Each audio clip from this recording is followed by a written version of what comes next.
So, of course, I'm not even aware of anyone, I go on then to say, who assumes that more has to be reborrowed back into a circulation to maintain a circulation of what has been removed from it. So Mr. Ryan's point of argument itself is merely an invention. Thus, we all understand that we have to reborrow what we paid out of the circulation if we are to maintain a circulation.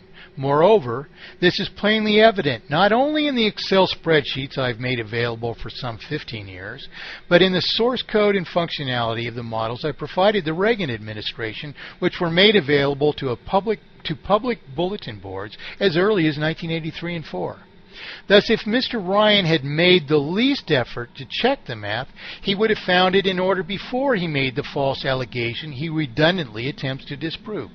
Moreover, then, redundantly demonstrating that the flux and reflux are equal where a circulation is maintained disproves nothing of the attacked proposition, because, in fact, it is Mr. Ryan's misunderstanding or invention that inequality of the flux and reflux were presumed to engender inherent irreversible multiplication of debt in proportion to a circulation, with the ultimate consequence being terminal collapse. So, on the contrary, what inherently multiplies debt in proportion to a maintained circulation is the plain and simple facts A, that reborrowed payments against principal do not reduce the existent sum of debt, and B, that reborrowed payments against interest are thus transformed into further debt. In Mr. Ryan's terminology, flux, or interest plus principal paid out of the general circulation, indeed equals reflux, or a new principal borrowed back to replenish the circulation. Thus, the subsequent principal or resultant sum of debt is equal to the former principal or debt plus interest. Actually, then, if Mr. Ryan read his own words carefully, he would see that he disproved himself. I quote him, "At a rate of interest x, x is allocated to interest, and the reflux, x, is allocated to principal." There you have it. That's exactly right. In reborrowing interest, interest is converted to new principal, which, because it exceeds the previous sum of debt, is indeed how much debt increases, periodically that is. Thus, indeed, a circulation subject to interest inherently and irreversibly multiplies debt in proportion to the circulation, even by inherently greater increments of periodic interest on an ever greater sum of debt, until the system collapses under a sum of debt it can no longer service. Nice try, but I think it would be a good idea to be more careful with the word crank. So I hope that's of interest to you. I provided a graph and explain this, and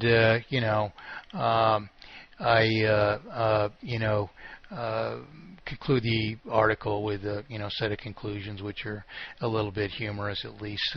According to the homepage of the Capital Ownership Group of Kent State University at cog.kent.edu, edu, a purpose of COG is to, quote, to abate the negative effects of globalization, unquote. Oh, how opposite to that purpose could this possibly be? But if mathematically perfected economy is not even urgently embraced to avert the failure of an inherently, this is a response to Kent State then, is not even urgently embraced to avert the failure of an inherently terminal system evident everywhere about us, which is the driving force of unassented globalism by destruction of every constitutional republic.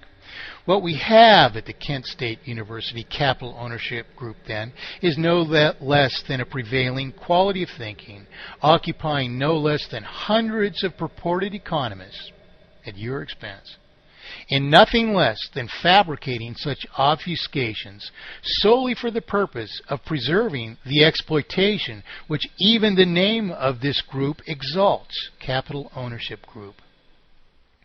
There is no quality academic effort, not only in attempting so vainly to disprove that the most obvious fault solved by mathematically perfected economy does not exist, But in resting on this purpose delusion that we, the unassenting subjects of that system of exploitation, can maintain a vital circulation without reborrowing and accumulating an inevitably terminal sum of debt, to simply revert to the responsible terminal system without ever having qualified a single principle by which it could truly serve us.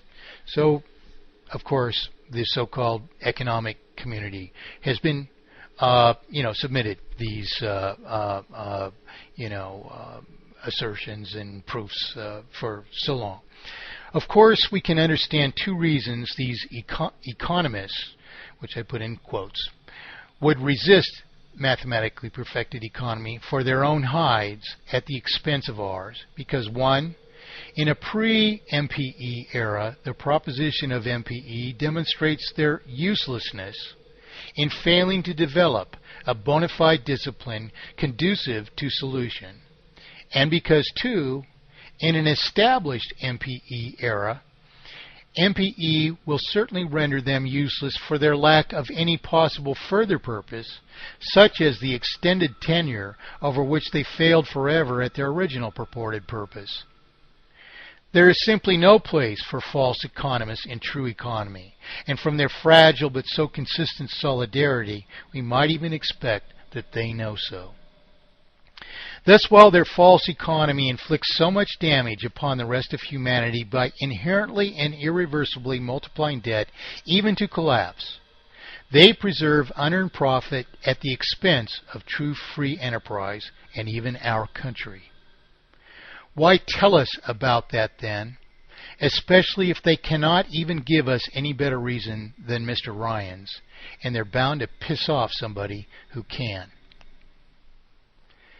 According to the liberally rewritten history of a previous era, Montezuma sent Jess to head off Cortez, hoping only to so distract him by feigning a stupidity incapable of communicating the direction of their capital, all so that the Aztec Empire might not be destroyed. Similarly, Kent State University's Capital Ownership Group think tank gives us irreversible, terminal, ever-escalating usury, William B. Ryan, and a purposely falsified quote-unquote science. So destructive, it must be destroyed for solution and rectitude to prevail. And Bill, fine fellow, why don't you write anymore?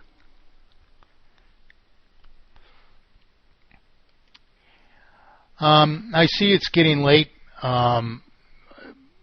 This is about when I had intended to cut off the program, but I've got a few issues, and I'm gonna really cut them short. I spoke the other day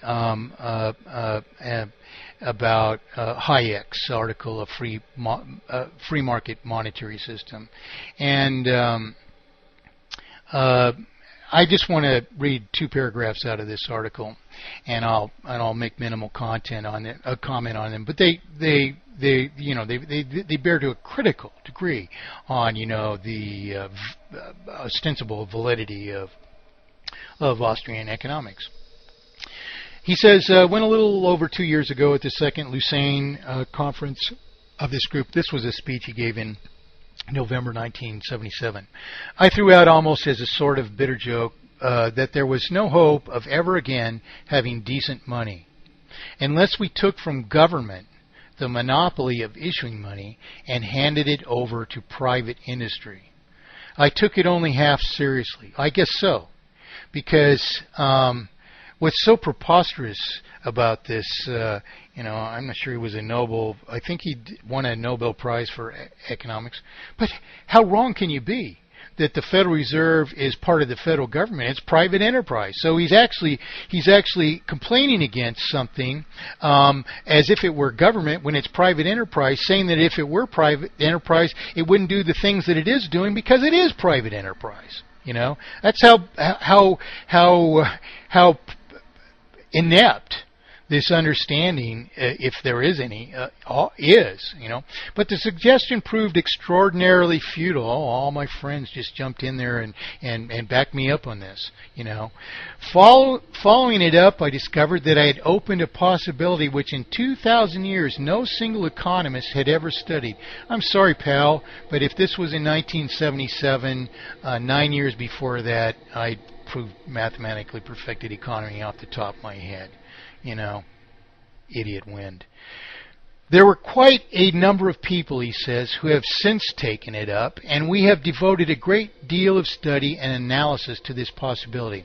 So all these great number of people don't notice that this private entity, the so-called Federal Reserve System, which was named federal just to be deception that it was part of the federal government, when it's private, 12 private corporations, okay, and all these people are going to quote-unquote study this, don't even know the difference. And they're claiming it's going to be better if they make it private when it's already private.